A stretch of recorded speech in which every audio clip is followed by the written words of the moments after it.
তোমাদের আজকের ক্লাসের বিষয় হলো তড়িৎ প্রবাহের চৌম্বক ক্রিয়া ও চৌম্বকত্ব অর্থাৎ ম্যাগনেট নিয়ে আজকের আলোচনা। তো আলোচনা শুরু করার আগে আমরা একটা বিষয় দেখে নিই।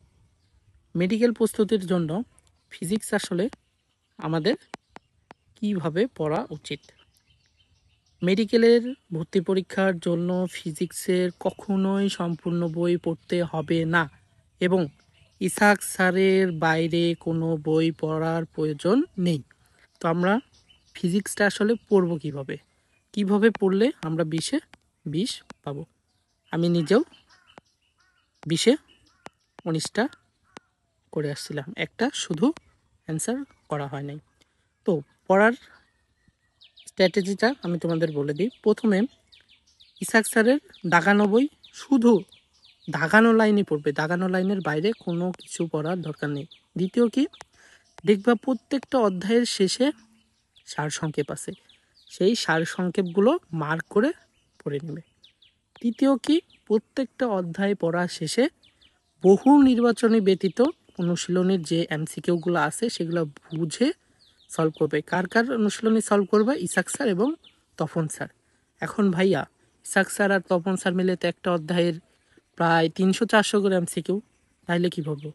ফার্স্ট তোমার কাজ হলো ইসাক স্যারের অনুশীলনী শেষ করা, দেন ইসাক স্যারের অনুশীলনীর বাইরে তপন স্যারের বইয়ে যে এক্সট্রা এমসিকিউগুলো ছিল সেগুলো তোমরা মার্ক করে পড়া। বিষয়টা বোঝাইতে পারছি? তোমরা যদি এইভাবে পড়ো ফিজিক্স, ইনশাল্লাহ 20-এ কারো 18 বা 19-এর নিচে আসবে না। তো সর্বপ্রথম আমাদের যে বিষয় জানতে হবে যে তড়িৎ প্রবাহের চৌম্বক ক্রিয়া বলতে আসলে আমরা কি বুঝি। ধরো এটা একটা তড়িৎদ্বার অর্থাৎ তড়িৎ তার, এর মধ্যে যদি আমরা বিদ্যুৎ প্রবাহ করি তাহলে এর আশেপাশে একটা নির্দিষ্ট অঞ্চল জুড়ে একটা ক্ষেত্র সৃষ্টি হবে। যে ক্ষেত্রের মধ্যে কোনো বস্তু আসলে তাকে এই ক্ষেত্র চুম্বক হিসেবে আকর্ষণ করবে। অর্থাৎ এই তড়িৎদ্বারের আশেপাশে যে একটা নির্দিষ্ট অঞ্চল জুড়ে একটা চৌম্বক ক্ষেত্রের সৃষ্টি হচ্ছে, সেটাই হলো তড়িৎ প্রবাহের কারণে চৌম্বক ক্রিয়া। এখন এই তড়িৎ প্রবাহের চৌম্বক ক্রিয়া সর্বপ্রথম আবিষ্কার করেন কে? সর্বপ্রথম আবিষ্কার করেন ওয়েরস্টেড। ওয়েরস্টেড একটা পরীক্ষার মাধ্যমে এই তড়িৎ প্রবাহের চৌম্বক ক্রিয়া আবিষ্কার করেন। পরীক্ষাটা কি ছিল? সে একটা তড়িৎদ্বার ব্যবহার করে একটা বর্তনী তৈরি করে। বর্তনীতে সে একটা কম্পাস স্থাপন করে। কম্পাস স্থাপন করার পরে সে যখন বর্তনীতে এই দিক থেকে তড়িৎ প্রবাহ করে, দেখছে যে কম্পাসের কাঁটাটি এই দিকে বিক্ষেপ দিচ্ছে। আবার যখন সে উল্টো দিক থেকে তড়িৎ প্রবাহ করে, কম্পাসের কাঁটাটি উল্টো দিকে বিক্ষেপ দিচ্ছে। অর্থাৎ সে তখন এইটা বুঝে যায় যে বর্তনীর তড়িৎ প্রবাহের কারণেই কম্পাসের কাঁটা মূলত বিক্ষেপ দিচ্ছে, অর্থাৎ এখানে একটা চৌম্বক ক্ষেত্রের সৃষ্টি হচ্ছে। তো ওয়েরস্টেডের পরীক্ষায় কিছু সিদ্ধান্ত আছে। সিদ্ধান্তগুলো কি কি? পরিবাহীর মধ্যে দিয়ে বিদ্যুৎ প্রবাহিত হলেই শুধু চৌম্বক ক্ষেত্রের সৃষ্টি হবে। অর্থাৎ এটা একটা পরিবাহী, এর মধ্যে দিয়ে যদি বিদ্যুৎ প্রবাহিত হয় তাহলেই শুধু এর আশেপাশে চৌম্বক ক্ষেত্রের সৃষ্টি হবে। তারপরে কি বলছে? বিদ্যুৎ প্রবাহ সৃষ্টে চৌম্বক ক্ষেত্রের মান বিদ্যুৎ প্রবাহ মাত্রার উপর নির্ভর করে। অর্থাৎ এই যে একটা তড়িৎদ্বার, এখানে যদি আমরা 1 অ্যাম্পিয়ার বিদ্যুৎ দিই তাহলে যে পরিমাণ চৌম্বক ক্ষেত্রের সৃষ্টি হবে, আর একটা তড়িৎদ্বার সেখানে যদি আমরা 2 অ্যাম্পিয়ার তড়িৎ প্রবাহ করি তাহলে সেখানে দ্বিগুণ পরিমাণ চৌম্বক ক্ষেত্রের সৃষ্টি হবে। বিদ্যুৎ প্রবাহের দিকের ওপর চৌম্বক ক্ষেত্রের দিক নির্ভর করে। অর্থাৎ একটা তড়িৎদ্বারে বিদ্যুৎ কোন দিকে প্রবাহিত হচ্ছে তার উপর কোন দিকে চৌম্বক ক্ষেত্র সৃষ্টি হবে সেটা নির্ভর করে। আর বিদ্যুৎ প্রবাহ যতক্ষণ থাকবে চৌম্বক ক্ষেত্রও ততক্ষণ থাকবে। অর্থাৎ তড়িৎদ্বারে বিদ্যুৎ প্রবাহ করলেই আশেপাশে চৌম্বক ক্ষেত্র সৃষ্টি হবে, প্রবাহ না থাকলে কোনো চৌম্বক ক্ষেত্র সৃষ্টি হবে না। চৌম্বক ক্ষেত্র, চৌম্বক ক্ষেত্র বলতে আসলে আমরা কি বুঝি? একটা তড়িৎদ্বার, এই তড়িৎদ্বারের আশেপাশে যে অঞ্চল জুড়ে একটা চৌম্বক আকর্ষণ বল কাজ করে সেই অঞ্চলটাই কি? চৌম্বক ক্ষেত্র। তো এই চৌম্বক ক্ষেত্র সমীকরণটা আমরা কি জানি, B equal to F divided QV sine theta. F কি, চৌম্বক ক্ষেত্রের ওপর ক্রিয়াশীল বল। কিউ কি, এই চৌম্বক ক্ষেত্রে অবস্থিত চার্জের পরিমাণ। ভি, এফ বল প্রয়োগের ফলে কি এই চৌম্বক ক্ষেত্রে অবস্থিত চার্জগুলো যে বেগে গতিশীল সেটাই হলো ভি। আর থিটা হলো এফ বল প্রয়োগের ফলে এই চার্জগুলো এই চৌম্বক ক্ষেত্রের সাথে কত ডিগ্রি কোণে গতিশীল সেটা বোঝায়। তো চৌম্বক ক্ষেত্রের পুরাতন একটা একক আছে তা কি, গাউস। চৌম্বক ক্ষেত্রের এসআই একক টেসলা বা ওয়েবার পার মিটার স্কোয়ার। এখন ভাইয়া চৌম্বক ক্ষেত্রের একক টেসলা আবার ওয়েবার পার মিটার স্কোয়ার, এটা মনে রাখবো কেমনে? দেখো একটা শর্ট টিক্স, ক্ষেত্র একটা দুইটা, ওয়েবার একটা শব্দ দুইটা শব্দ, এখানে দুইটা এখানে -2, আশা করি মনে থাকবে। আর একটা জিনিস কি, 1 টেসলা সমান 10⁴ গাউস, কিন্তু 1 গাউস সমান তাহলে 10⁻⁻4 টেসলা। এটা বিগত সালের ম্যাথ কোশ্চেন, অর্থাৎ পরিবর্তন এবং একক এখানের জন্য মোস্ট ইম্পর্টেন্ট একটা কোশ্চেন। এবার আসি বিদ্যুৎ প্রবাহে সৃষ্ট চৌম্বক ক্ষেত্রের দিক নির্ণয় পদ্ধতি। বিদ্যুৎ প্রবাহের ফলে যে সৃষ্ট চৌম্বক ক্ষেত্র হয় তার দিক নির্ণয়ের দুইটা পদ্ধতি রয়েছে, একটা ম্যাক্সওয়েলের কক স্ক্রু পদ্ধতি আর একটা ফ্লেমিংয়ের ডানহস্ত নিয়ম 2 পদ্ধতি। তো ফ্লেমিংয়ের ডানহস্ত নিয়ম 2 পদ্ধতির একটা সহজ আরেকটা বিষয় জানতে হবে, সেটা আমাদের, এটা যদি একটা তড়িৎদ্বার হয়, তো তড়িৎদ্বারে আমরা এই বরাবর যদি বৃদ্ধাঙ্গুল ধরি আর এই বরাবর বাকি হাতগুলো ধরি, তাহলে এই বৃদ্ধাঙ্গুল আমাদের কি নির্দেশ করে, বৃদ্ধাঙ্গুলগুলো বিদ্যুৎ প্রবাহের দিক নির্দেশ করে, আর বাকি আঙ্গুলগুলো আমাদের কি নির্দেশ করবে, চৌম্বক ক্ষেত্রের দিক নির্দেশ করবে। এটা বিদ্যুতের দিক এবং বাকি আঙ্গুলগুলো চৌম্বক ক্ষেত্রের দিক নির্দেশ করবে। এরপরে আসি চৌম্বক বলের দিক নির্ণয়ের আবার দুটো পদ্ধতি রয়েছে, একটা ফ্লেমিংয়ের বামহস্ত নিয়ম আর ফ্লেমিংয়ের ডানহস্ত নিয়ম 1।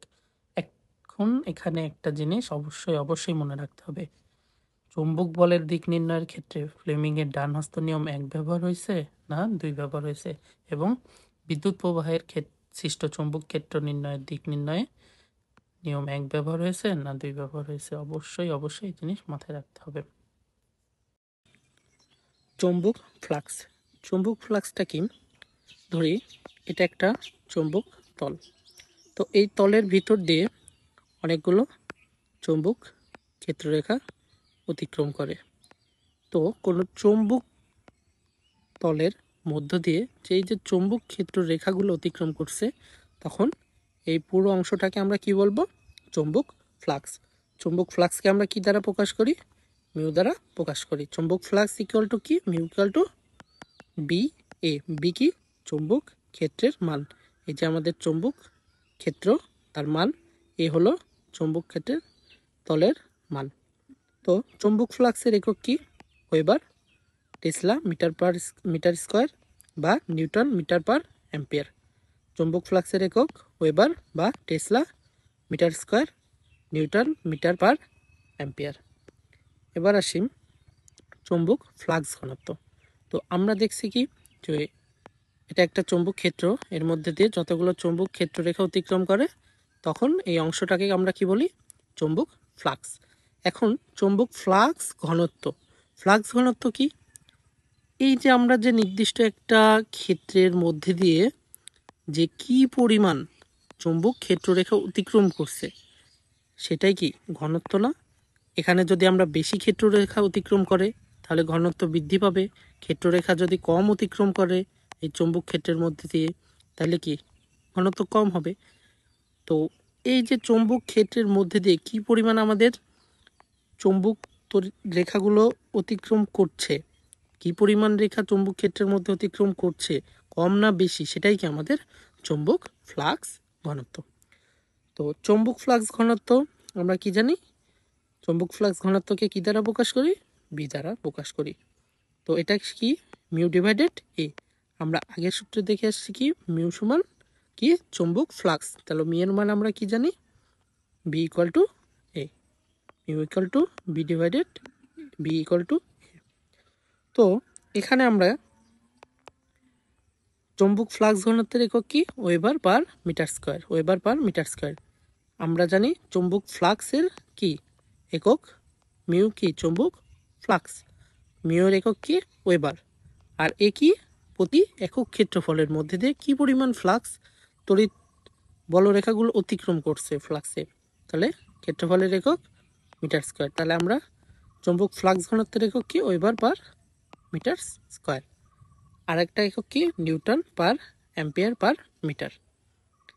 আর চুম্বক ফ্লাক্স ঘনত্বের এসআই একক কি টেসলা, এর পুরাতন আরেকটা একক ছিল সেটা কি গাউস। এবার আসি আমরা হলো বায়ট ও সেবাটের একটা উপপাদ্য আছে, এবং এই উপপাদ্য প্রতিপাদন করেন কে ল্যাপ্লাস। তো বায়ট ও সেবাটের যে উপপাদ্য আছে সেটা আসলে তারা কি প্রমাণ করেছিল আমরা আগে সেটা দেখি। মূলত এটা আমার একটা তড়িৎ ক্ষেত্র, এর মধ্যে দিয়ে একটা তড়িৎদ্বার আমরা করলাম, আর এটা এই তড়িৎদ্বারে প্রবাহিত তড়িৎ প্রভাবে সৃষ্ট তড়িৎ ক্ষেত্র। তো এর মধ্যে দিয়ে বিদ্যুৎ প্রবাহিত হচ্ছে। এখন আমরা চাই যে এই যে একটা তড়িৎ ক্ষেত্র তৈরি হয়েছে, এখানে একটা নির্দিষ্ট অংশে, এই অংশে আমরা কি পরিমাণ তড়িৎ প্রাবল্য অনুভব করব বা তড়িৎ বল অনুভব করব। তো এটাই মূলত বায়ট ও সেভার্ট প্রমাণ করে যে একটা তড়িৎদ্বারের তড়িৎ প্রবাহিত হওয়ার ফলে তার আশেপাশে যে তড়িৎ ক্ষেত্র সৃষ্টি হয়, সেই তড়িৎ ক্ষেত্রের একটা নির্দিষ্ট বিন্দুতে কি পরিমাণ তড়িৎ বল অনুভূত হচ্ছে, সেটাই বায়ট ও সেভার্ট প্রমাণ করেন। তো এটা কি, এখন আমরা কি জানি তড়িৎ প্রাবল্য, চৌম্বক প্রাবল্য সমান কি mu naught divided 4 pi I DL sine alpha R square.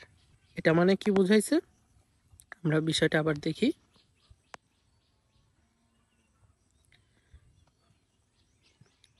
এটা আমাদের তড়িৎদ্বার, এটা আমাদের চৌম্বক ক্ষেত্র। তো এই বিন্দুতে আমরা চৌম্বক প্রাবল্য বের করতে চাচ্ছি। তো এই বিন্দুতে আমাদের চৌম্বক প্রাবল্য কিসের সমান হবে, আমরা এই তড়িৎদ্বারে কি পরিমাণ তড়িৎ প্রবাহিত করছি তার কি সমানুপাতিক। আমরা এই যে যে তড়িৎদ্বারটি ব্যবহার করছি সেই তড়িৎদ্বারের দৈর্ঘ্যের সমানুপাতিক। আমরা যে এই বিন্দু তড়িৎদ্বারের মধ্যবিন্দু থেকে এই বিন্দুতে আমরা যে চৌম্বক প্রাবল্য বের করব তার মধ্যবর্তী দূরত্বের বর্গের ব্যস্তানুপাতিক। আর এইটার যদি স্পর্শক বরাবর আমরা একটা লম্ব আঁকি, তাহলে এই লম্ব ক্ষেত্র এবং এই বিন্দুর মধ্যবর্তী কোণের সাইনের অনুপাতের সমান। তাহলে মোটা আমরা কি জানলাম যে কোনো তড়িৎ ক্ষেত্রে যে কোনো বিন্দুতে তড়িৎ প্রাবল্য হলো ওই তড়িৎদ্বারের প্রবাহমাত্রার সমানুপাতিক, তড়িৎ পরিবাহীর দৈর্ঘ্যের সমানুপাতিক, এবং পরিবাহীর মধ্যবিন্দু হতে ওই বিন্দুর সংযোগ রেখে এবং পরিবাহীর অন্তর্ভুক্ত কোণের সাইনের সমানুপাতিক, এবং এই পরিবাহী থেকে ওই বিন্দুর দূরত্বের বর্গের ব্যস্তানুপাতিক। এবার আসি অ্যাম্পিয়ারের সূত্র। অ্যাম্পিয়ারের সূত্র আমাদের আসলে বেশি কিছু প্রয়োজন নেই, অ্যাম্পিয়ারের সূত্র আমরা সাধারণ মনে রাখবো সূত্রটা। আর এটা কি কাজে ব্যবহার করা হয়, সোজা ও দীর্ঘ তড়িৎবাহী পরিবাহীর নিকটে কোনো বিন্দুতে চৌম্বক ক্ষেত্র নির্ণয়। কি কাজে ব্যবহার করা হয়, সোজা ও দীর্ঘ তড়িৎ পরিবাহীর নিকটে কোনো চৌম্বক বিন্দুতে চৌম্বক ক্ষেত্র নির্ণয়।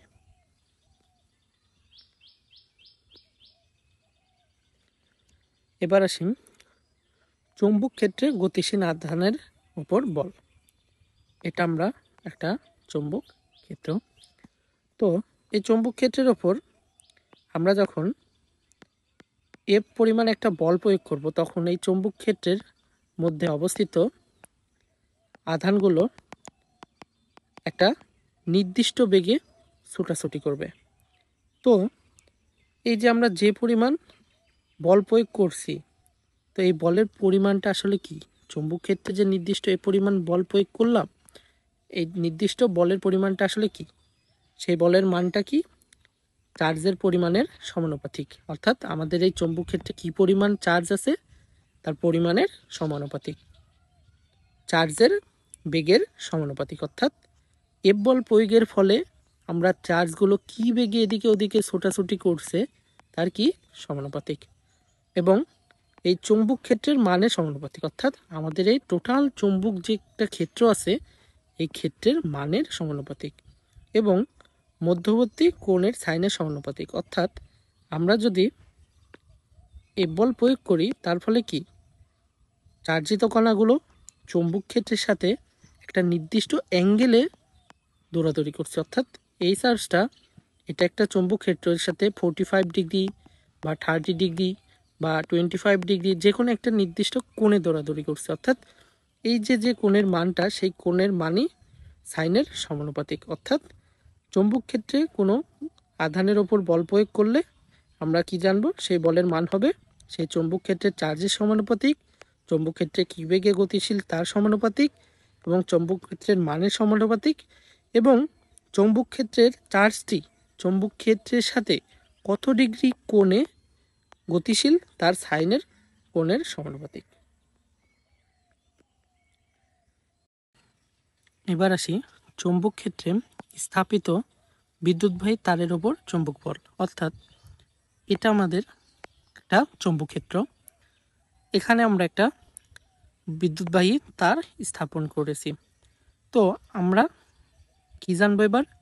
যে এই যে চৌম্বক ক্ষেত্রে আমরা যে বিদ্যুৎবাহী একটা তার স্থাপন করেছি সেটার ওপর কি পরিমাণ চৌম্বক বল কাজ করছে। তো কি পরিমাণ চৌম্বক বল কাজ করছে? F equal to I divided B sine theta. I কি? এই তড়িৎবাহী তারের মধ্যে প্রবাহিত বিদ্যুৎ। বি কি? এই চৌম্বক ক্ষেত্রের মান। এবং সাইন থিটা কি? এই চৌম্বক ক্ষেত্রে তারটা কত ডিগ্রি কোণে অবস্থান করছে। এই চৌম্বক ক্ষেত্রে বর্তমানে আমাদের এই তারটা কত ডিগ্রি অক্ষে অবস্থান করছে? 90 ডিগ্রি অক্ষে অবস্থান করছে। এখন বিদ্যুৎবাহী তারটি যদি চৌম্বক ক্ষেত্রের লম্বভাবে অবস্থান করে তাহলে সাইন 90 ডিগ্রির মান আমরা কত জানি? 1। তখন সরাসরি আমাদের চৌম্বক বল কত হবে? F equal to I divided B. অর্থাৎ পরিবাহীর মধ্যে দিয়ে প্রবাহিত তড়িতের মান ডিভাইডেড এই চৌম্বক ক্ষেত্রের মান। আর যদি বিদ্যুৎবাহী তারটি যদি চৌম্বক ক্ষেত্রের সমান্তরালে থাকে তাহলে সাইন কত? 0 ডিগ্রি। সাইন 0 ডিগ্রির মান কত? 0। অর্থাৎ তখন তড়িৎ বলের মান হবে এফ ইকুয়াল টু 0। চৌম্বক বলের মান এফ ইকুয়াল টু 0। এবার আসি দুটি সমমুখী সমান্তরাল প্রবাহ পরস্পরকে কি করে? আকর্ষণ করে। অর্থাৎ এটা একটা তার, এর এদিকে বিদ্যুৎ প্রবাহিত হচ্ছে, এটা আর একটা তার তড়িৎদ্বার, এদিকেও বিদ্যুৎ। অর্থাৎ এই তড়িৎদ্বার তখন কি করবে? পরস্পরকে আকর্ষণ করবে। আর যদি এটা একটা তড়িৎদ্বার, এটা একটা তড়িৎদ্বার, এটার বিদ্যুৎ প্রবাহ এদিকে যাচ্ছে, এটার বিদ্যুৎ প্রবাহ এদিকে যাচ্ছে, তখন এই তার দুটি পরস্পরকে কি করবে? বিকর্ষণ করবে। তারপরে এবার দেখি আমরা তিনটি বলের মধ্যে পার্থক্য কি কি? মহাকর্ষ বল, বৈদ্যুতিক বল এবং চৌম্বক বল। মহাকর্ষ বল কার উপর ক্রিয়া করে? বস্তুর কণার ভরের উপর। বৈদ্যুতিক বল চার্জের উপর, এবং চৌম্বক বল গতিশীল চার্জের উপর। মহাকর্ষ বল ভর, বৈদ্যুতিক বল চার্জ, এবং চৌম্বক বল কি? গতিশীল বল। এই জিনিস আমরা ভালো করে মনে রাখবো। চৌম্বক বল কি? গতিশীল চার্জ। তারপরে মহাকর্ষ বলে চার্জ কি থাকে? স্থির থাকে। বৈদ্যুতিক বলেও চার্জ স্থির থাকে। চৌম্বক বলে চার্জ কি অবস্থায় থাকে? গতিশীল অবস্থায় থাকে। কারণ আমরা কি দেখেছিলাম একটু আগে? এফ বল একটা চৌম্বক ক্ষেত্রের ওপর যখন আমরা ক্রিয়া করি তখন এর মধ্যে বিদ্যমান চার্জগুলো কি নির্দিষ্ট বেগে ছোটাছুটি করে। অর্থাৎ চার্জগুলো সবসময় কি অবস্থায় থাকে? গতিশীল অবস্থায় থাকে। মহাকর্ষ বল কি করে? বস্তুদ্বয়ের সংযোগ সরল রেখা বরাবর ক্রিয়া করে। বৈদ্যুতিক বল চার্জের সংযোগ সরল রেখা বরাবর ক্রিয়া করে। আর চৌম্বক বল বেগের অভিলম্ব বরাবর ক্রিয়া করে। অর্থাৎ আমরা এফ বল প্রয়োগ করলাম একটা বস্তুর উপর, চার্জ তড়িৎ ক্ষেত্রের উপর। তো কি করবে যে এইটা যে চার্জ, এই চার্জ যে বেগে যাচ্ছে তার লম্ব দিক বরাবর কি করবে, চৌম্বক বল ক্রিয়া করবে। অর্থাৎ চার্জের বেগ যদি এদিকে ভি হয়, বল ক্রিয়া করবে তার লম্ব বরাবর এদিকে এফ বলে। মহাকর্ষ বল আমরা কি জানি, F equal to G M one M two divided R square. বৈদ্যুতিক বল F equal to K K Q one Q two divided T square. চুম্বক বল কি, F equal to Q V B sine theta. এরপরে আসি হল ক্রিয়া বা হল প্রভাব। হল ক্রিয়া বিষয়টা কি সেটাকে আমাদের স্পষ্টভাবে জানতে হবে। ধরি এটা আমাদের একটা যে কোনো ধাতব খণ্ড, এর কাছাকাছিতে আমরা একটা চুম্বক নিয়ে আসলাম। তো এই চুম্বক নিয়ে আসার ফলে কি হবে, এই ধাতব খণ্ডের যে পজিটিভ এবং নেগেটিভ চার্জগুলো ছিল সেগুলো, পজিটিভ চার্জগুলো বা নেগেটিভ চার্জগুলো উপরে চলে যাবে, আর নেগেটিভ চার্জগুলো বা যে কোনো পজিটিভ চার্জ নিচে চলে আসবে। অর্থাৎ পজিটিভ চার্জগুলো একদিকে যাবে, নেগেটিভ চার্জগুলো একদিকে চলে আসবে। তো এটা আসার কারণে এই স্থানে একটা বিভব পার্থক্যের সৃষ্টি হবে। তো এই যে যে বিভব পার্থক্যের সৃষ্টি এবং এই পজিটিভ চার্জ ও নেগেটিভ চার্জের যে একদিকে একে অপরের বিপরীত দিকে থাকা, সেই ক্রিয়াই কি হল ক্রিয়া বা হল বিভব। তো এই হল ক্রিয়া বা হল ক্রিয়া বা হল প্রভাবের ব্যবহার কি, চার্জের প্রকৃতি নির্ণয়ে ব্যবহার করতে পারি, যে চার্জটা কি। যেমন আমরা এখানে একটা চৌম্বকখণ্ড রাখছি, তো এখানে যে নিচে যে চার্জগুলো আছে সেগুলো পজিটিভ না নেগেটিভ সেটা আমরা কি থেকে জানতে পারবো, এই হল ক্রিয়া প্রভাব থেকে জানতে পারবো। তারপরে একক আয়তনে চার্জের সংখ্যা, অর্থাৎ এই যে আমাদের একটা ধাতব খণ্ড, এর একক আয়তনে কি পরিমাণ চার্জ অবস্থান করবে সেগুলো আমরা এই হল ক্রিয়া বা হল প্রভাব থেকে জানতে পারবো। তারপরে হল ভোল্টেজের রাশিমালা নির্ণয় করতে পারবো, অর্থাৎ এই যে যেখানে আমাদের একটা বিভব পার্থক্যের সৃষ্টি হলো সেই বিভবের রাশিমালা আমরা নির্ণয় করতে পারবো। আর আরেকটা বিষয় কি, যে হল বিভব একক আয়তনে চার্জ সংখ্যার ব্যস্তানুপাতিক, অর্থাৎ ভি ওয়ান বাই চার্জ। অর্থাৎ হল বিভব এই যে একটা একক আয়তনের ধাতব দণ্ড, এতে বিদ্যমান চার্জ সংখ্যার ব্যস্তানুপাতিক।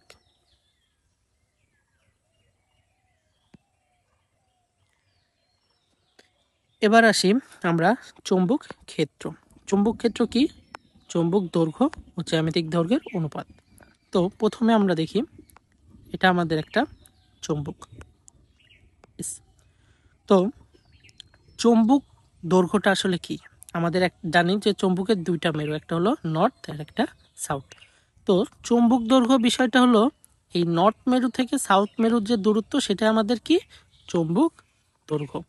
আর এই যে আমাদের যে পুরো একটা চৌম্বক দণ্ড আছে না, এই দণ্ডের এখান থেকে এই শেষ মাথা পর্যন্ত যে দৈর্ঘ্য সেটাই আমাদের চৌম্বকের জ্যামিতিক দৈর্ঘ্য। তাহলে চৌম্বক ক্ষেত্র সমান কি, চৌম্বক দৈর্ঘ্য ডিভাইডেড জ্যামিতিক দৈর্ঘ্য। চৌম্বক ক্ষেত্রের মান কত হয় সচরাচর 0.85। এবার আসি চৌম্বক তীব্রতা। চৌম্বক তীব্রতা কি, চৌম্বক ক্ষেত্র ও চৌম্বক প্রবেশত্বের অনুপাতই হলো চৌম্বক তীব্রতা। চৌম্বক ক্ষেত্র ইকুয়াল টু কি জানি আমরা বি, চৌম্বক প্রবেশতা কি মিউ। তো চৌম্বক ক্ষেত্র ও চৌম্বক প্রবেশত্বের অনুপাত কি, চৌম্বক তীব্রতা বা প্রাবল্য, এর একক কি অ্যাম্পিয়ার পার মিটার। চৌম্বক তীব্রতা বা প্রাবল্যর পুরাতন একটা একক আছে কি ওয়েরস্টেড, আর 1 ওয়েরস্টেড সমান কত জানি আমরা 80 অ্যাম্পিয়ার পার মিটার। তাহলে চৌম্বক ক্ষেত্রে চৌম্বক তীব্রতা বা প্রাবল্যর একক কি কি দেখলাম, 1 একটা অ্যাম্পিয়ার পার মিটার আর একটা ওয়েরস্টেড। আর অ্যাম্পিয়ার পার মিটার আর ওয়েরস্টেডের মধ্যে সম্পর্ক কি, 1 ওয়েরস্টেড সমান 80 অ্যাম্পিয়ার পার মিটার। এবার আসি চৌম্বক দ্বিমেরুর ভ্রামক। চৌম্বক দ্বিমেরুর ভ্রামক বিষয়টি কি, একটা চৌম্বকের মেরু শক্তি আর চৌম্বকের দৈর্ঘ্যের গুণফলই হলো চৌম্বকের দ্বিমেরুর ভ্রামক। তো এটা যদি আমার একটা চৌম্বক হয়, চৌম্বকের দুইটা মেরু থাকে, নর্থ মেরু সাউথ মেরু। তো এই চৌম্বকের যে কোনো একটা মেরুর মেরু শক্তি আর এই চৌম্বকের দৈর্ঘ্য, যে দৈর্ঘ্য সেই দৈর্ঘ্যের গুণফলই কি আমাদের চৌম্বক দ্বিমেরুর ভ্রামক, এর একক কি অ্যাম্পিয়ার মিটার স্কোয়ার। তাহলে চৌম্বক দ্বিমেরুর ভ্রামকের একক কি? Ampere metre square. মনে রাখার একটা বুদ্ধি, দ্বিমেরু মিটার স্কোয়ার। এবার আসি, ব্যবহৃত কুণ্ডলীর প্যাচ সংখ্যা এবং ক্ষেত্রফল বৃদ্ধি করলে চৌম্বক ভ্রামক বৃদ্ধি পায়। অর্থাৎ এটা যদি আমাদের একটা দণ্ড, যে কোনো ধাতব দণ্ড, এর উপরে আমরা কুণ্ডলী পেঁচালে সেটা একটা চৌম্বক দণ্ডের ন্যায় কাজ করে। তো এই কুণ্ডলীর প্যাচ যত আমরা বৃদ্ধি করব তত এর চৌম্বক ভ্রামক কী হবে, অর্থাৎ এর চৌম্বকের মেরু শক্তি বৃদ্ধি পাবে। আর যদি এই চৌম্বক দণ্ড ধাতব দণ্ডের ক্ষেত্রফল বৃদ্ধি করি এবং এই প্যাচগুলোর ক্ষেত্রফল বৃদ্ধি করি, তাহলে কি এই চৌম্বক, এটা যে চৌম্বক ক্ষেত্রের মতো আচরণ করছে, এর যে আকর্ষণ কেন্দ্র বা আকর্ষণ ক্ষেত্র, এটা কি আরও বৃদ্ধি পাবে। তার জন্য ব্যবহৃত কুণ্ডলীর কি প্যাচ সংখ্যা আর ক্ষেত্রফল যদি বৃদ্ধি করা যায় তাহলে কি হবে? চৌম্বক ভ্রামক বৃদ্ধি পাবে। এবার আসি চৌম্বক প্রবেশ্যতা। চৌম্বক প্রবেশ্যতা কি? চৌম্বক আবেশ ও চৌম্বক তীব্রতার অনুপাতই হলো চৌম্বক প্রবেশ্যতা। একক কি? Tesla metre per ampere, weber per ampere per metre. চৌম্বক প্রবেশ্যতার একক tesla metre per ampere, weber ampere per metre. ভূচৌম্বকত্ব। ভূচৌম্বকত্বের বিষয়ে প্রথমে আমাদের কি জানতে হবে? ভূচৌম্বকত্বের দক্ষিণ মেরু ভৌগোলিক উত্তর মেরু থেকে প্রায় 2500 কিলোমিটার পশ্চিমে অবস্থিত। তো এটা যদি আমাদের পৃথিবীর এটা আমাদের কি ভৌগোলিক অক্ষ, এটা ভৌগোলিক অক্ষ। আর আরেকটা আঁকলাম, সেটা কি? এটা আমাদের চৌম্বক অক্ষ। তো কি বলছে যে ভূচৌম্বকের দক্ষিণ মেরু কোনটা? এটা। আর বলছে ভৌগোলিক উত্তর মেরু এটা থেকে কত কিলোমিটার? 2500 কিলোমিটার পশ্চিমে। তাহলে 2500 কিলোমিটার পশ্চিমে অবস্থিত। এবং ভূচৌম্বকের উত্তর মেরু এইটা, এবং ভৌগোলিক দক্ষিণ মেরু থেকে 2000 কিলোমিটার পূর্বে অবস্থিত। ভৌগোলিক দক্ষিণ মেরু এটা, তাহলে এদিকে আমাদের পূর্ব, এদিকে 2000 কিলোমিটার পূর্বে অবস্থিত। এরপরে আসি, আমাদের ভৌগোলিক অক্ষের সাথে ভূচৌম্বক অক্ষ কত ডিগ্রি কোণ করে থাকে? 18 ডিগ্রি। তাহলে আমরা কি দেখছি? প্রথমে এটা আমাদের পৃথিবী, এটা যদি হয় আমাদের ভৌগোলিক অক্ষ, এটা যদি আমাদের চৌম্বক অক্ষ। তো এই ভৌগোলিক অক্ষ আর এই চৌম্বক অক্ষর মধ্যবর্তী কোণ কত? 18 ডিগ্রি। এখন দেখি, দক্ষিণ মেরু কানাডার বুথিয়া উপদ্বীপে অবস্থিত। তাহলে এই ভূচৌম্বকের দক্ষিণ মেরু যেটা, এটা হলো দক্ষিণ মেরু, এটা কোথায় অবস্থিত? কানাডার বুথিয়া উপদ্বীপে অবস্থিত। এবং উত্তর মেরু অ্যান্টার্কটিকার ভিক্টোরিয়া অঞ্চলে অবস্থিত। উত্তর মেরু কোথায় অবস্থিত? অ্যান্টার্কটিকার ভিক্টোরিয়া অঞ্চলে অবস্থিত। তো ভূচৌম্বকত্বের উপাদান কতটি? 3টি: বিচ্যুতিকোণ, বিনতিকোণ এবং আনুভূমিক প্রাবল্য। তো এই ভূচৌম্বকের উপাদানগুলো মনে রাখার একটা সহজ বিষয় আছে, তা হলো কি? অণু, বিবি। অণুতে আনুভূমিক প্রাবল্য, বিতে বিনতিকোণ এবং বিতে বিচ্যুতিকোণ। এখন আমরা আসি, বিচ্যুতিকোণ বলতে আমরা কি বুঝি? এটা আমাদের পৃথিবী, এখানে আমাদের দেশ, এটা আমাদের কি ভৌগোলিক অক্ষ, এবং এটা আমাদের চৌম্বক অক্ষ। তো এই ভৌগোলিক অক্ষ আর চৌম্বক অক্ষ যে বিন্দুতে ছেদ করছে, সেই বিন্দু থেকে আমাদের দেশ কত ডিগ্রি অক্ষাংশে দূরে, সেটাই কি আমাদের বিচ্যুতি কোণ। তো ঢাকার বিচ্যুতি কোণ আমাদের কত? 1/2 ডিগ্রি পূর্ব, 1/2 ডিগ্রি ইস্ট বা পূর্ব। এবার আসি বিনতিকোণ। বিনতিকোণ বিষয় কি? আমাদের পৃথিবী, আমরা জানি পৃথিবীর মধ্য বরাবর কি রেখা যায়? বিষুবীয় রেখা। তো এই বিষুবীয় রেখার মধ্যবিন্দু থেকে, এটা আমাদের দেশ, এই আমাদের বিষুবীয় রেখার মধ্যবিন্দু থেকে আমাদের দেশে কত ডিগ্রি অক্ষাংশে অবস্থান করছে, সেটাই আমাদের কি বিনতি কোণ। তো ঢাকার বিনতি কোণ কত? 31 ডিগ্রি নর্থ, অর্থাৎ 31 ডিগ্রি উত্তর। এখন আসি আমরা, বিনতি কোণের মান বিষুবীয় রেখায় 0 ডিগ্রি। তাহলে বিনতি কোণ আমরা কি দেখছি, বিষুবীয় অক্ষ থেকে কত ডিগ্রি অক্ষাংশে ওই স্থানে অবস্থান করছে সেটাই আমাদের কি বিনতি কোণের মান। কিন্তু বিনতি কোণ বিষুবীয় রেখার উপরে অবস্থান করা অবস্থায় কি কোনো কোণের মান আমরা পাচ্ছি, কোণের মান কত, 0। তার মানে বিনতি কোণ বিষুবীয় রেখায় থাকা অবস্থায় কত হবে, 0 ডিগ্রি। আর পৃথিবীর 2 চৌম্বক মেরুতে তাহলে কত হবে, মেরু অঞ্চল কোনগুলো, এগুলা। তাহলে মেরু অঞ্চলের যদি এটা ধরি, এটা, তাহলে এখানে আমাদের কত ডিগ্রি পাচ্ছি, 90 ডিগ্রি। তাহলে 2 চৌম্বক মেরুতে কত, 90 ডিগ্রি। 20 বিন্দু বিষয়টা কি, যে তাপমাত্রায় কোনো পদার্থের চৌম্বক ধর্ম সম্পূর্ণরূপে বিনষ্ট হলো সেটাই কি, সেই তাপমাত্রাই 20 বিন্দু। ধরি এটা আমাদের একটা লোহার খণ্ড। তো এই লোহার খণ্ডকে আমরা যদি 770 ডিগ্রি সেলসিয়াস তাপমাত্রা প্রয়োগ করি, তাহলে এই লোহার খণ্ডের চৌম্বক ধর্ম সম্পূর্ণ আকারে বিনষ্ট হবে। তার মানে এই লোহার 20 বিন্দু কত, 770 ডিগ্রি সেলসিয়াস। তো এখানে আমাদের যে বিষয়গুলো পড়তে হবে সেটা হলো কোবাল্টের 20 বিন্দু, আয়রনের 20 বিন্দু এবং নিকেলের 20 বিন্দু। এর মধ্যে কোবাল্টের 20 বিন্দু 1100 ডিগ্রি সেলসিয়াস, এটা প্রিভিয়াসে ম্যাথ কোশ্চেনে একবার এসেছে। এবার আসি চুম্বকত্ব বা ম্যাগনেটিজম। চুম্বকত্ব বিষয়টা আসলে কি, কোনো একটা পদার্থের যে চুম্বকের প্রতি আকর্ষণ করবে কি বিকর্ষণ করবে, সেই যে একটা ধর্ম আছে সেটাই কি চুম্বকত্ব বা সেই পদার্থের চুম্বক ধর্ম।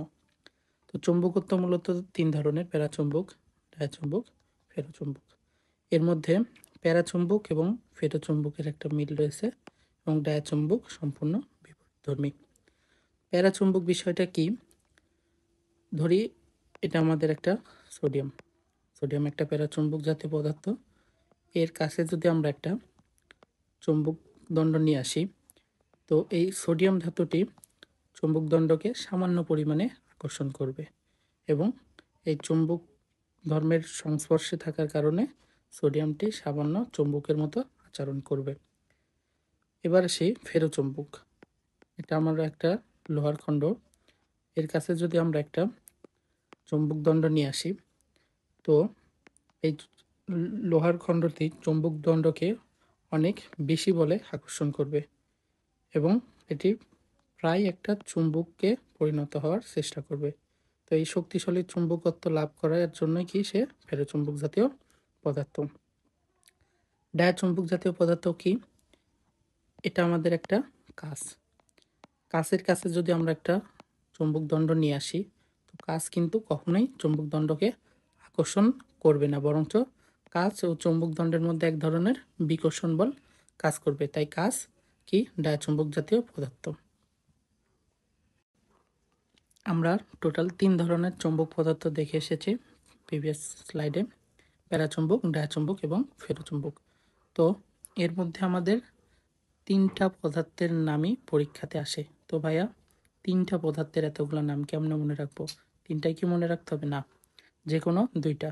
কি কি মনে রাখবো, ফেরোচুম্বক পদার্থ এবং ডায়াচুম্বক পদার্থ। এর মধ্যে ফেরোচুম্বক পদার্থ 3টা, কোবাল্ট, লোহা এবং নিকেল। মনে রাখার উপায়, কল নি, কতে কোবাল্ট, লতে লোহা এবং নিতে নিকেল। ডায়াচুম্বক পদার্থ, মাহি তোমার রূপ দেখে পাগল আমি সি বিচে, মতে মার্বেল, হিতে হিলিয়াম, ততে তামা, রূপতে রূপা, দেতে দস্তা, কেতে কাঁচ, পাগলতে পানি, আমি আর্গন, সিতে সীসা, সোডিয়াম ক্লোরাইড এবং বিচে বিসমাথ। বাকি থাকলো কি প্যারাচুম্বক জাতীয় পদার্থ। তার মানে আমরা যদি ডায়াচুম্বক এবং ফেরোচুম্বক জাতীয় পদার্থ মনে রাখি, তাহলে আমাদের প্যারাচুম্বক জাতীয় পদার্থ মনে রাখার আর প্রয়োজন নেই। এর মধ্যে ফেরোচুম্বকের উদাহরণ মোস্ট ইম্পর্ট্যান্ট এবং প্যারাচুম্বকের উদাহরণও আমাদের জন্য 3 স্টার। এছাড়াও আরও 2 ধরনের চুম্বকত্ব আমরা দেখছি, একটা হলো ফেরি চুম্বকত্ব, এটা উদাহরণ কি ফেরাইট, আর একটা হলো অ্যান্টি ফেরি চুম্বকত্ব, এর উদাহরণ কি ম্যাঙ্গানিজ ডাইঅক্সাইড এবং ম্যাঙ্গানিজ ফেরাইট। এরপরে আসি আমরা ফেরোচুম্বক, প্যারাচুম্বক, ডায়াচুম্বক পদার্থের বৈশিষ্ট্য এবং পার্থক্য। তো এতগুলো বৈশিষ্ট্য আছে, সবগুলো আমাদের লাগবে না। আর এই বৈশিষ্ট্য তিনটা উল্টাপাল্টা হওয়ার চান্স এক্সামে আমাদের জন্য 100% উল্টোপাল্টা হবেই। তো আমরা কি করব, এখানে একটা শর্ট টিক্স আছে। দেখো ভাইয়া, চৌম্বকীয় প্রভাব ফেরোচুম্বক জাতীয় পদার্থ কি হয়, আকর্ষিত হয়, মানে পজিটিভ। প্যারাচুম্বক আকর্ষিত হয়, পজিটিভ। আর ডায়াচুম্বক জাতীয় পদার্থ কি হয়, বিকর্ষিত হয়। তাহলে আকর্ষিত হয় কে, ফেরোচুম্বক আর প্যারাচুম্বক। শুধু বিকর্ষিত হয় কে, ডায়াচুম্বক। তাহলে আমরা মনে রাখবো চুম্বকীয় প্রভাবে বিকর্ষিত হয় ডায়াচুম্বক, যেটা ব্যতিক্রম আমরা সেটা মনে রাখবো। সেমভাবে চৌম্বকত্ব ধারকত্ব রয়েছে কার, শুধু ফেরোচুম্বকের, নেই কার, প্যারাচুম্বক এবং ডায়াচুম্বকের। মনে রাখবো কারটা, যে ফেরোচুম্বকের চৌম্বকীয়ত্ব চৌম্বক ধারকত্ব রয়েছে। 20 বিন্দু কার আছে, শুধু ফেরোচুম্বক জাতীয়, নেই কার, প্যারাচুম্বক, ডায়াচুম্বক। মনে রাখবো কোনটা, যে ফেরোচুম্বকের 20 বিন্দু রয়েছে। হিস্টেরেসিস বিষয়টা কি সেটা আমরা পরে জানতেছি। রয়েছে কার, ফেরোচুম্বকের, নেই কার, প্যারাচুম্বক, ডায়াচুম্বক। একটা বিষয় যদি লক্ষ্য করো, শুধু চুম্বকীয় প্রভাব ব্যতীত রয়েছে কার বেশি, ফেরোচুম্বকের বেশি, নেই কারদের বেশি, প্যারাচুম্বক এবং ডায়াচুম্বকের বেশি। চুম্বক প্রবেশকতা ফেরোচুম্বকের কত, 1-এর থেকে বড়, প্যারাচুম্বকের 1-এর থেকে একটু বড়, ডায়াচুম্বকের 1-এর থেকে ছোট। তো হিস্টেরেসিস বিষয়টা আসলে কি, এবার আসি অস্থায়ী চুম্বকের ব্যবহার। তার আগে জানি অস্থায়ী চুম্বক আসলে কি। যে সকল চুম্বকের চুম্বক ধর্ম খুবই ক্ষণস্থায়ী, অর্থাৎ বিশেষ কোনো প্রয়োজনে বা বিশেষ কোনো কিছুর প্রভাবে যখন একটা পদার্থের চুম্বক ধর্ম দেখা যায়, সেগুলোই হলো অস্থায়ী চুম্বক। যেমন কি, এটা একটা তড়িৎ তার, এর আশেপাশে তড়িৎ প্রবাহের ফলে অস্থায়ী একটা চৌম্বক ক্ষেত্রের সৃষ্টি হয়, এটাই এক ধরনের অস্থায়ী চুম্বক। তো অস্থায়ী চুম্বকের ব্যবহারগুলোর মধ্যে কি আছে, মোটর জেনারেটর, ট্রান্সফরমার, ক্রেন তৈরিতে, টেলিফোনের ইয়ারপিস তৈরিতে, দরজার চুম্বক তালায় ব্যবহার করা হয়। এরপরে আসি আমরা স্থায়ী চুম্বকের ব্যবহার। স্থায়ী চুম্বক কোনগুলো, যাদের চুম্বকত্ব সহজে বিলুপ্ত হয় না। স্থায়ী চুম্বকের মধ্যে সবচেয়ে পরিচিত হলো স্থায়ী চুম্বক সিরামিক চুম্বক। এটা ব্যবহার করা হয় কম্পিউটারের চিঠির ফিতা তৈরিতে, টেপ রেকর্ডারের ফিতায় এবং রেডিও অ্যান্টেনা তৈরিতে। এখন আমাদের এখানে কয়েক ধরনের চুম্বক আছে এবং সেই চুম্বকগুলো কি উপাদান দিয়ে তৈরি এবং সেই চুম্বকগুলো কি কাজে ব্যবহার করা হয়, এটা আমাদের জানতে হবে। বিগত সালে এখান থেকে একটা কোশ্চেন এসেছে, তার মানে এখান থেকে কোশ্চেন আসার সম্ভাবনা পুনরায় শতভাগ। তো আমরা দেখি প্রথমেই পারম্যালয় কি কি উপাদান দিয়ে তৈরি, লোহা, নিকেল ও সংকর ধাতু। ব্যবহার করা হয় কি কাজে, তড়িৎ চুম্বক তৈরিতে। সিরামিক চুম্বক কি কাজে ব্যবহার করা হয়, কম্পিউটারের স্মৃতির ফিতা তৈরিতে, টেপ রেকর্ডারের ফিতা তৈরিতে, রেডিওর অ্যান্টেনা তৈরিতে ব্যবহৃত হয়। ভিকালয় আর এক নাম কি, স্টেলয় বা কাঁচা লোহা। ভিকালয় কিসের তৈরি, লোহা প্লাস 4% সিলিকনের মিশ্রণ। ভিকালয় কিসের তৈরি, লোহা প্লাস 4% সিলিকনের তৈরি। ভিকালয় কি ব্যবহার করা হয়, ডায়াফ্রাম, ডায়নামো ও মোটরের আর্মেচার তৈরিতে। কি কাজে ব্যবহার করা হয়, ডায়াফ্রাম, ডায়নামো এবং মোটরের আর্মেচার তৈরিতে। মাম মেটাল কিসের উপাদান থাকে, লোহা, কোবাল্ট ও ভ্যানাডিয়াম। ব্যবহার করা হয় কি কাজে, টেপ রেকর্ডিংয়ের ফিতা তৈরিতে ব্যবহৃত হয়। এরপরে আসি আমরা ফিকোনাল কিসের তৈরি, লোহা, কপার, নিকেল, ক্রোমিয়াম। ফিকোনাল কিসের তৈরি, লোহা, কপার, ক্রোমিয়াম এবং নিকেলের তৈরি। এবার আসি অ্যালিনিকো লোহা, তামা, অ্যালুমিনিয়াম, নিকেল ও কোবাল্টের তৈরি। ব্যবহার করা হয় কী কাজে? লাউড স্পিকার তৈরিতে ব্যবহার করা হয়। সিকোনাল কী কাজে ব্যবহার করা হয় আমাদের? শক্তিশালী স্থায়ী চুম্বক তৈরিতে ব্যবহার করা হয়। তো আজকে এই পর্যন্তই। ইনশাল্লাহ নেক্সট কোনো ক্লাসে আবার দেখা হবে। আল্লাহ হাফেজ।